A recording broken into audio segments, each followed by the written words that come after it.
就算时间老去，就算无关心意，慢慢靠近，调整呼吸，像鱼儿游到水里去。我要时间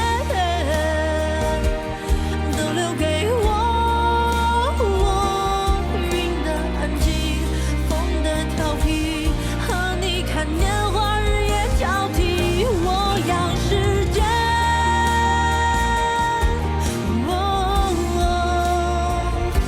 你留给我。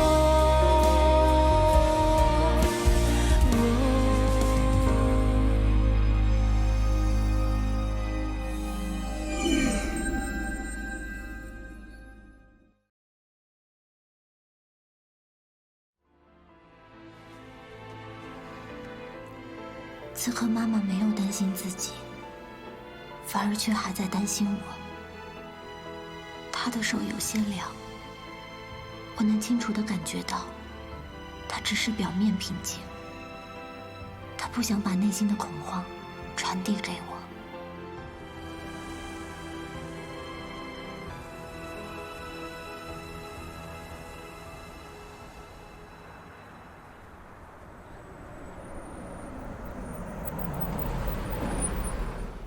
我是易茂集团董事长，我可以代表集团向各位保证，一定给各位一个好的交代。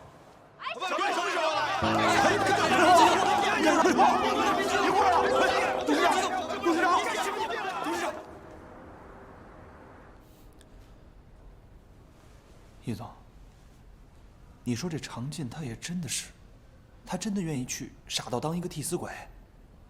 利益面前，有几个人能看得清楚呢？跟你估计的一点都没错，易钦东这步棋，还是下到常进这儿来了。那就要看常进，他怎么想了。易总，这怎么回事啊？陈建东在易茂集团的股票交易当中涉嫌内幕交易，由证监会移送到公安机关，由于涉嫌金额过大，最终被判为有期徒刑10年。我不知道易钦东到底承诺了他多少好处，但我知道的是，他进去没有多久，他老婆就跟他离婚了，带着孩子改嫁了。他父亲由于没人照顾，很快就病逝了。10年，对于一个男人来讲，不算长，但也不算短吧。尤其是宝贵的黄金10年。也许出狱后还可以从头再来，但是失去的能用金钱来弥补吗？这件事儿，仁者见仁，智者见智。我相信你内心已经有了判断了。说到底，我不希望你成为下一个陈建东。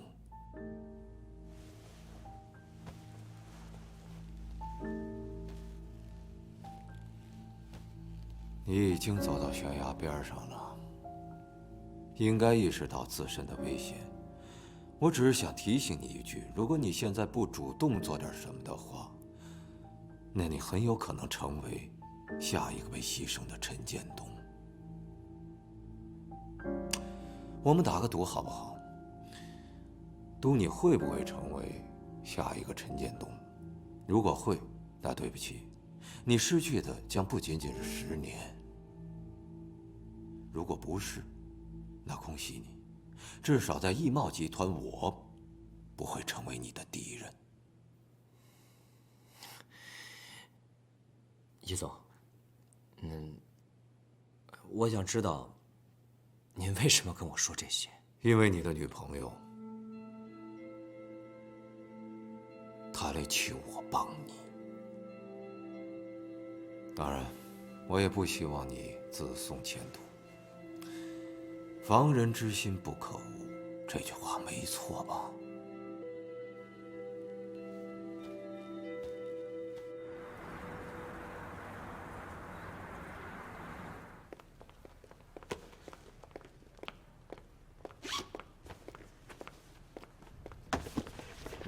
哎，等等等等，你们这是干什么？谁允许你们动我东西了？这是公司人事部让我们来这里收拾东西、整理办公室的。你要是有问题的话，你去问人事部好吧？把那个电脑先拿走。哎，等等等等，别动！我告诉你，这电脑是我的，里面有很多我客户的资料，弄丢了你能负责吗？这个电脑它是公司的财产，不是你个人的。哦，对了，把你那个工作证交出来。从现在开始，你在这里所有的权限都被取消了。谁给你的权利这么做？易总同意了吗？他允许你这么做了吗？我告诉你，就是易总指示人事部让我们来做的。你要是有问题的话，你可以直接去找易总。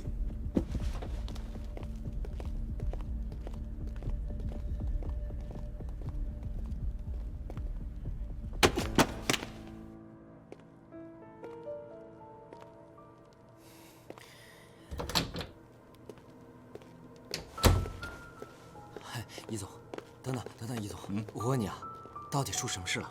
怎么我的办公室和工牌都没有了啊？出了这么大的事儿，对你停止调查，这不很正常吗？哎，别，您别跟我开玩笑，我不会真的有事吧？你真不知道啊？啊，相关部门都已经介入调查了。检察机关说，在你的账户上发现有100万的不明收入，怀疑那是你收的回扣。不是，这个钱是您发给我的奖金啊！你开什么玩笑啊？我易茂什么时候给你发这种奖金？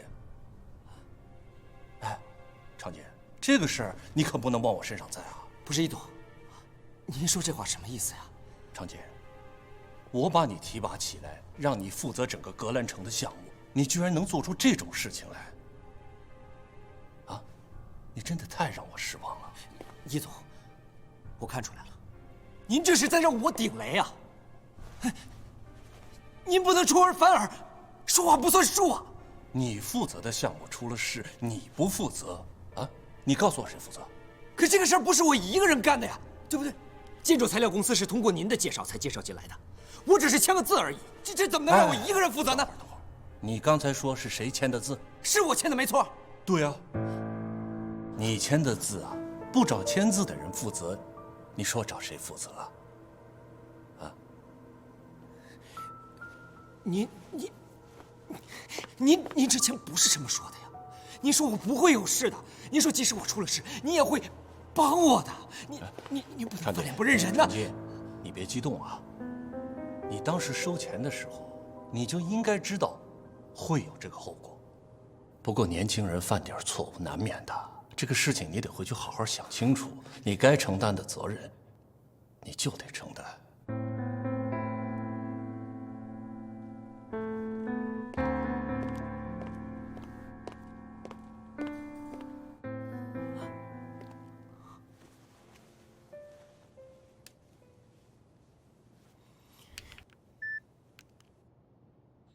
我只是签个字而已，这怎么能让我一个人负责呢？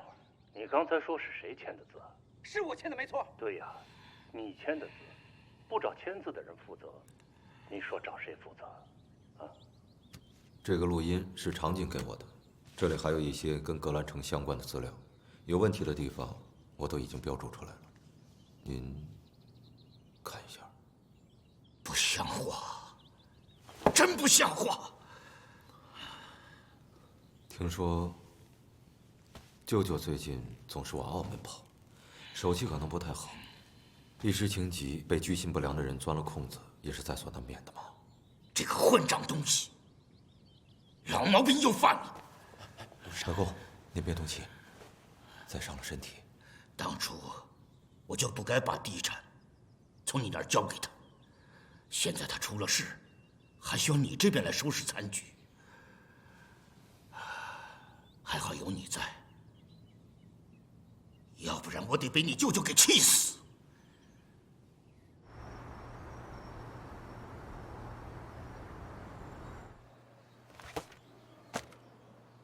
情况是这样的，幸亏发现的及时，属于早期。您确定是早期吗？这是不是说明我妈妈就有救了？你先不要着急，按照我们目前对乳腺癌的分析，你母亲的这种情况属于早期的2期，肿瘤不大。按照国际上的标准，这种患者5年的存活率应该能达到75%左右。当然了，还要具体看病人的身体状况、病情的发展，很多东西不能100%保证。按照现在对乳腺癌治疗的经验呢，我们争取在5年之内不谈死亡。治疗的方式也有很多选择，我现在建议呢是立刻进行手术治疗，切除以后再看情况，选择综合的治疗方式。你呢，回去想一想，怎么跟你母亲说这个情况。我的努力没有白费，从死神手中抢回了黄金时间。你要做好。当年妈妈查出晚期的时候，甚至连手术的机会都没有，只能被动治疗，默默等待离去的那一刻。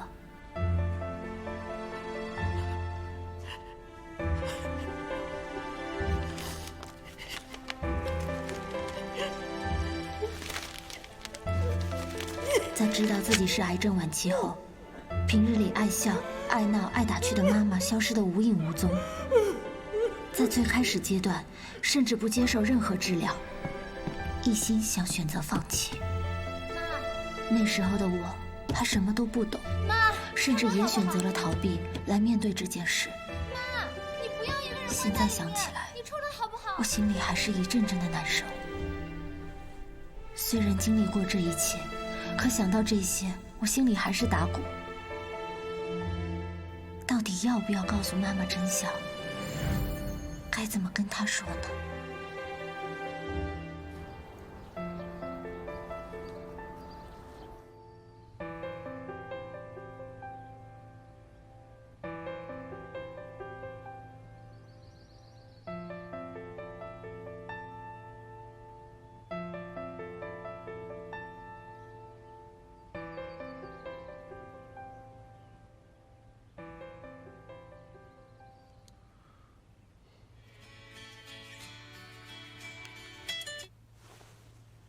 喂，喂，嘉诚，晚上约了李叔叔吃饭，你把手上的事情放一放，赶紧过来。带上你的图纸，还有2瓶茅台酒。这次的射击案不是已经通过了吗？为什么还要去接？你怎么总盯着眼前那点事儿啊？李叔叔手里的项目很多的，他要是认可了你，你以后还愁没机会吗？赶紧过来啊！就这样。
我在书店的咖啡厅等你。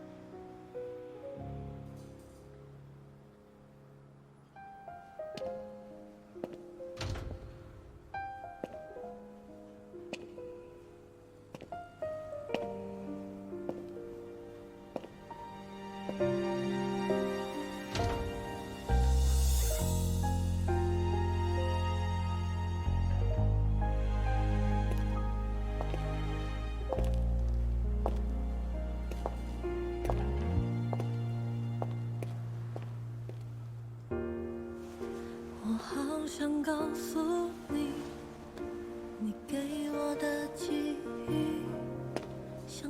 起如影随形。等我闭上眼睛，你眺望远处的身影，是穿越悲喜勇气。时间都知道，他给的每一个问号，是我们太年少，总要和他赛跑。时间都知道，他给的每一次煎熬，是我以为你不会来了，没想到这么短的时间，竟然发生了这样的事情。爸爸在我很小的时候就已经走了，所以从小到大是我和我妈妈2个人一起生活。我和妈妈之间，不管谁发生任何事情，都是有商有量，商量着来的。现在妈妈出了问题，一时之间，我突然不知道该找谁去商量这个事儿了。所以，你是想听我的意见吗？你的意见对我很重要。如果是我的话，我想我应该会全盘如实托出。你是说实话实说？不好意思。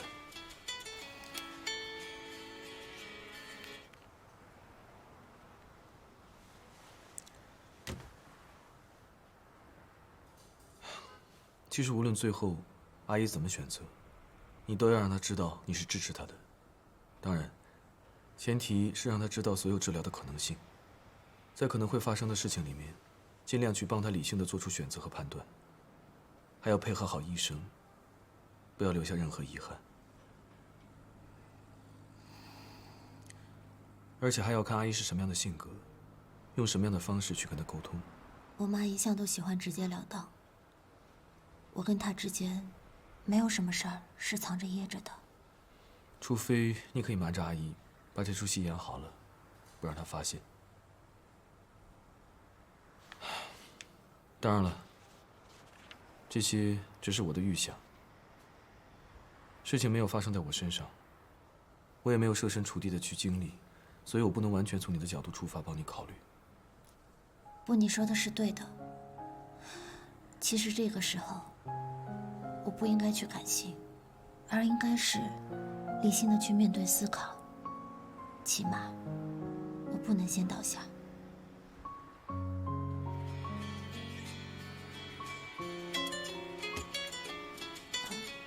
你接吧。没关系，不是什么重要的事情。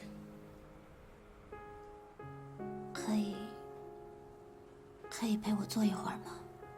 不需要说什么话，就只是这么静静的坐着就好。以前不觉得，现在才知道可贵。你知道吗？也就在几年前，我外婆也被诊断出是癌症晚期。当时我们全家都试图去瞒着她，可没过多久就让她发现了。外公倒是很坦诚，直接告诉她事情的真相。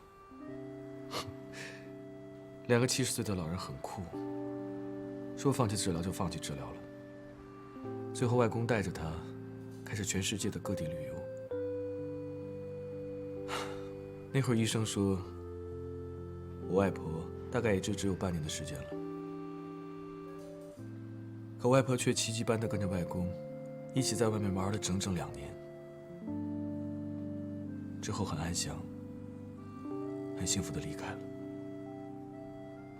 现在回忆起那段时光，记得外婆脸上灿烂的笑容，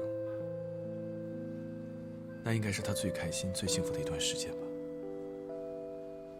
如果当初真的选择保守治疗，过程痛苦不说，治疗还未必有效果，所以这件事情改变了我很多，对很多事情固有的看法。也许我们在看待问题的时候，都需要换个角度去思考。也许吧。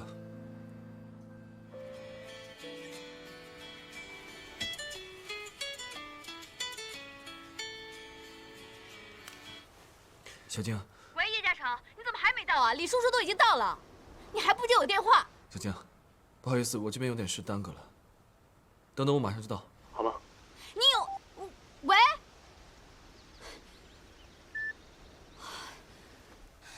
你快去吧，我没事了。行，那你有什么需要帮助的，再给我打电话吧。相信我，一切都会过去的。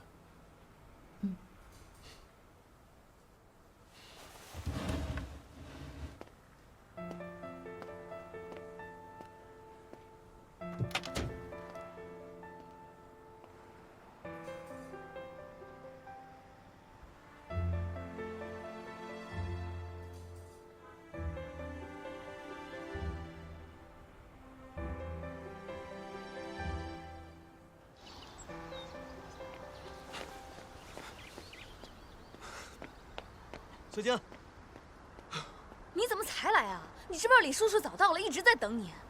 你知道他有多难约，我怎么约到的？你怎么能迟到呢？不好意思，有事耽搁了。什么事比这事更重要啊？这关乎到你的未来。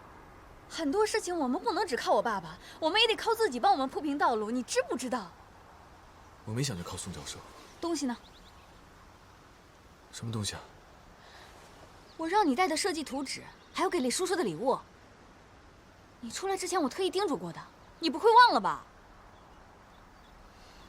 不好意思，我忘到之前那个地方了。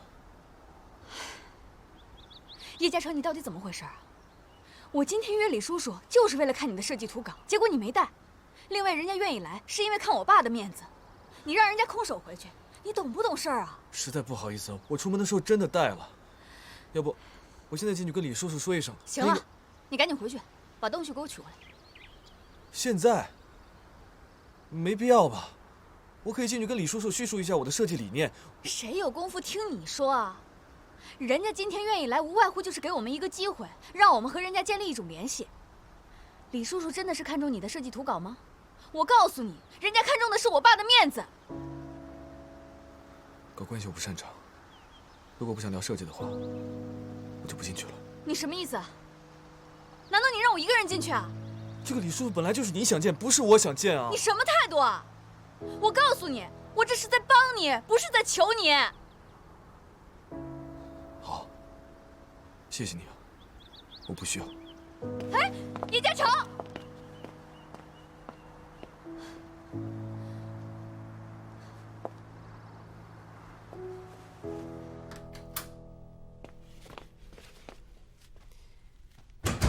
妈，回来了。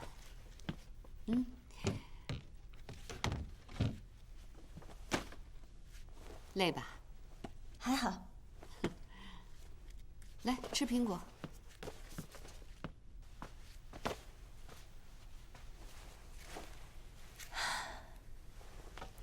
妈，今天医生给我打过电话了，检查结果出来了。没问题吧？妈，我们非常幸运，是早期，医生说是可以治疗的。你别骗我。我都已经咨询过医生了，医生说没有问题，只要是早期都可以治疗，5年内都不会有问题，所以你要相信我，一定要有信心哦。如果是恶性的，我不治。就算是恶性的，也不代表就没有希望。现在乳腺癌都已经不是癌症了，你看，在国际上都已经提出了口号，要把乳腺癌变成慢性疾病，那就说明这个疾病已经在慢慢得到了人类的控制。医生也说了，乳腺癌可怕，但又不可怕，只要你愿意积极治疗，一切都是会有希望的。你别跟我说那么多大道理，我知道这个病很花钱的，我不会成为你的负担。妈，这个方面你不用担心，我都已经问过了。除了手术费有点贵之外，其他的东西都是可以商量的。我不会治疗的。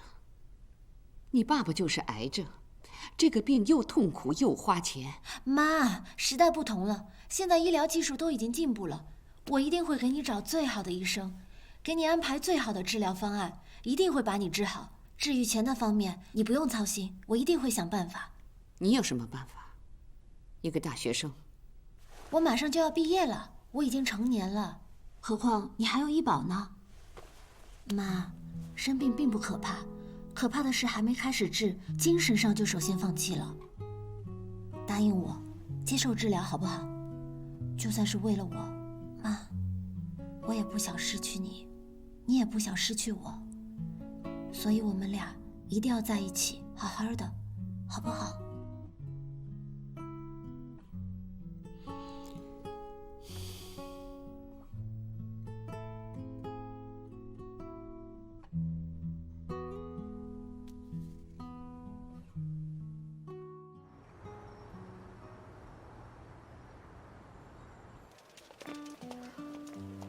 你好，你好我问一下，化验在什么地方？哦，您身后拐角右手第2间。啊，谢谢啊。不客气。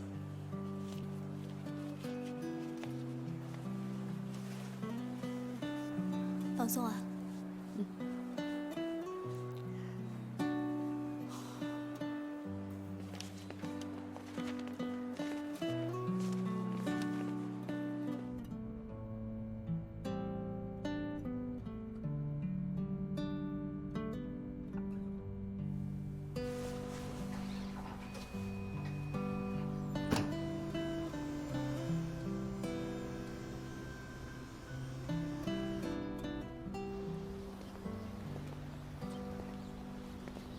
好久都没有跟你这么朝夕相处了。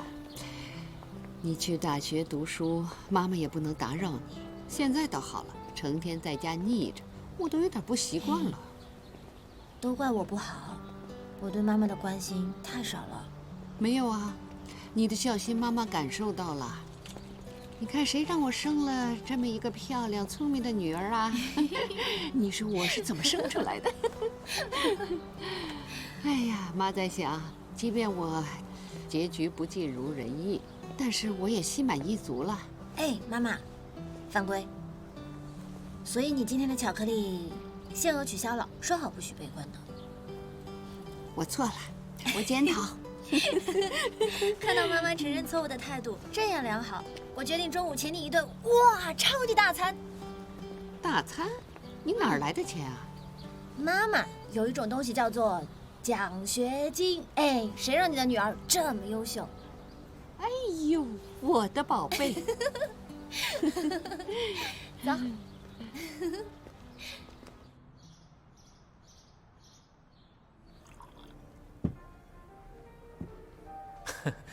老是听我们家俏俏提起你，说你是她最好的闺蜜，对她特别好。我今儿一定得好好谢谢你，替我好好照顾我们家俏俏。我跟俏俏都已经认识4年了，要说感谢，也不该是你谢我呀。啊，对对对，是我说错话了。来，这杯酒我敬你。我不喝酒，不好意思。俏俏，感觉你闺蜜好像对我有点意见。哎，是不是你总背着我说我坏话来着？哪有？师卷特关心我们俩，特怕你欺负我。是吗？别说我的事儿了，谈谈你俩吧。你俩以后想怎么打算呀？一直这么远距离恋爱，应该很辛苦吧？辛苦当然是辛苦了点儿，可谁让我们俩两情相悦呢？不再朝朝暮暮。那对未来有没有什么计划呀？总不能一直这么两地分居吧？我当然听我们家俏俏的了，全听她安排，我当然无条件同意了。俏俏，我今天把话放到这儿，不管咱们俩在不在同一座城市，我对你的感情永远都不会有任何变化。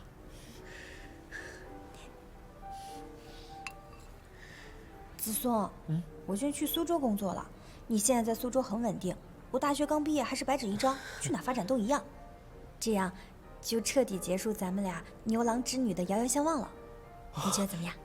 那太好了，你能愿意为我去苏州，我真的特别感动。其实不瞒你说，我之前一直有过这个想法，只不过我怕被你拒绝，而且我也不想让你放弃现在这么稳定的生活。你有没有想过，你现在跟我去了苏州，就等于放弃了这里的一切。你想想，你的朋友圈、生活圈就都没有了，甚至还有你最好的闺蜜，在苏州你们俩也不能经常见面，到时候你心里肯定会失落。万一那会儿你工作再不顺心的话，我担心你心里的这种落差会影响咱们俩之间的感情，那就太得不偿失了。而且你也知道，我现在的条件也不是特别的好，我担心你跟我过去会吃苦，那样我会愧疚，会心疼的，啊！别总替我着想，只要跟你在一起，我吃苦不怕。赖俏，你简直笨死了！你还听不出来他不想让你去苏州吗？真是皇上不急太监急，女人恋爱起来呀，就是没头脑。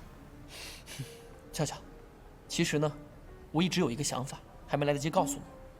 我已经劝过我们领导在这边开设分公司，到时候啊，我就申请来这边工作，不管职务是高是低，只要能来，我就无条件同意。还有啊，你别老想着为我改变什么，我是个大男人，要改变也是我为你改变。真的呀？你真的愿意为了我来这边工作生活啊？我当然愿意了。哎，那要是万一新公司没有开成呢？要是不开的话，我就立马辞职，绝不回头。你真好。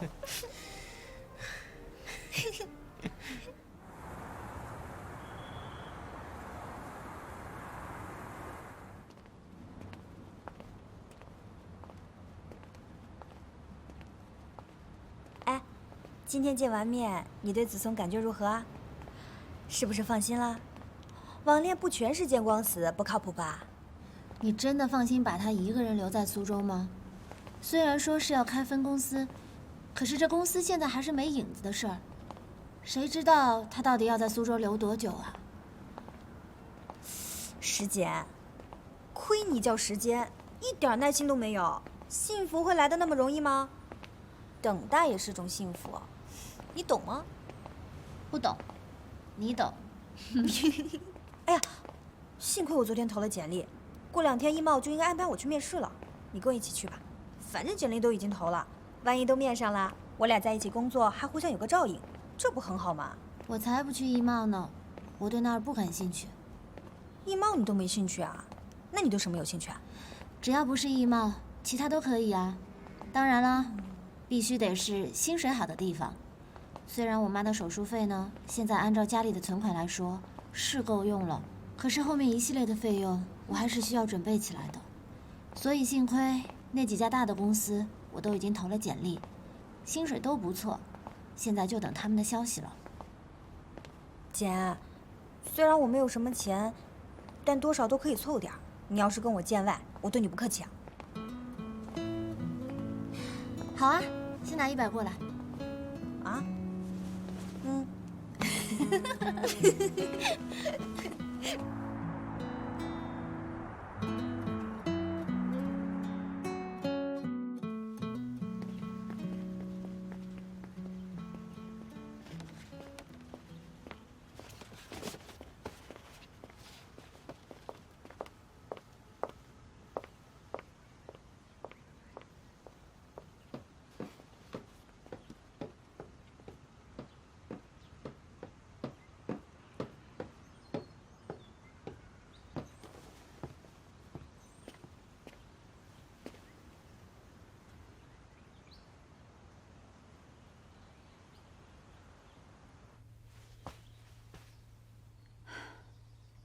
你还在等什么？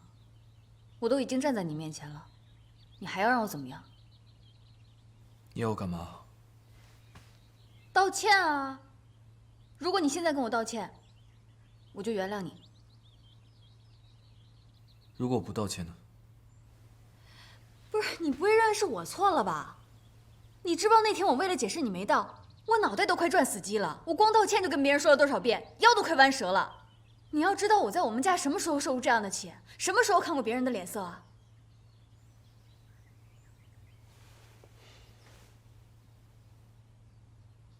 那天我的确不应该一走了之，我应该进去跟他们解释一下，不应该留你一个人去面对。你终于想通了，我就知道，你绝对不会是一个朽木不可雕也的人。我想通了，我不喜欢你做事情的方法。更准确的说，我不适合，我没有办法按照你给我规定好了的人生轨迹去进行。这不是我的性格，也不是我的生存之道。我希望别人关注我是因为我的设计，而不是因为我会去搞人际关系，也不是因为我和你的关系，更不是因为你父亲的地位。哎，嘉诚，怎么了？是不是有人说什么闲话了？没有，这是我个人想法。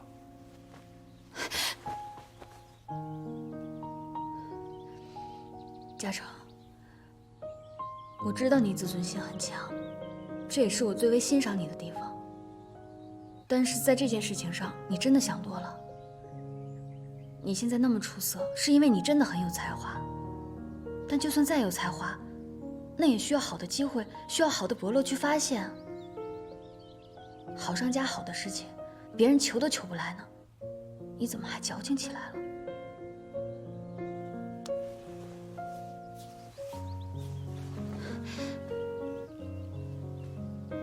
我不是矫情，我是希望能够用自己的方式去生活，去工作。好，我知道了。我以后不勉强你了，行吧？那天我不应该跟你发脾气，你别生气了。这事儿，不然就算我们一人一半错，好不好？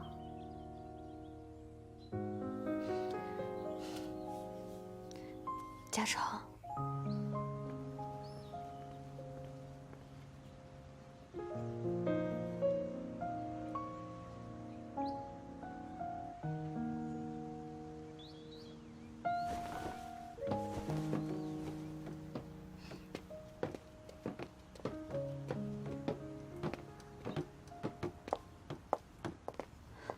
别送了，嘉诚，那我就先走了。拜拜。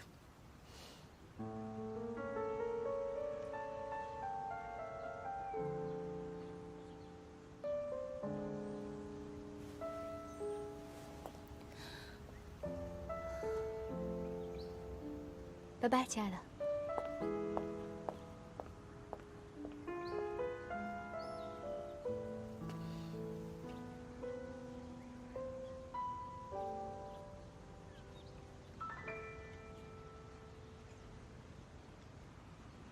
师姐，你怎么来了？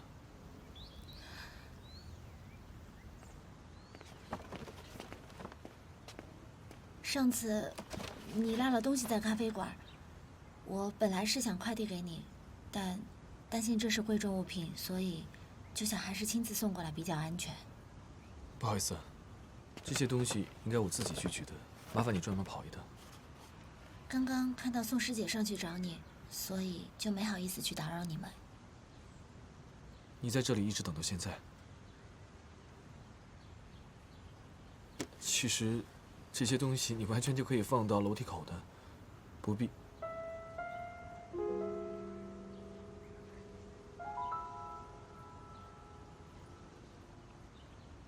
对了，你妈妈最近怎么样？已经住院了，她过几天就要进行手术了。那次跟你聊完之后，我就决定跟她坦白一切。所幸的是，她的反应并没有太激烈。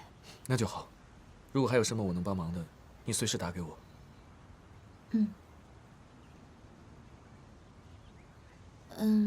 其实最近我正在找工作，所以师姐，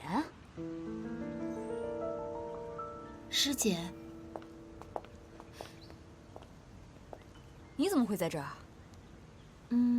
上次我跟师哥遇到，他落下了东西，所以我给他送过来。你们俩怎么会遇到？什么东西啊？就是上次的那个。易嘉诚，你上次迟到就是为了见他呀？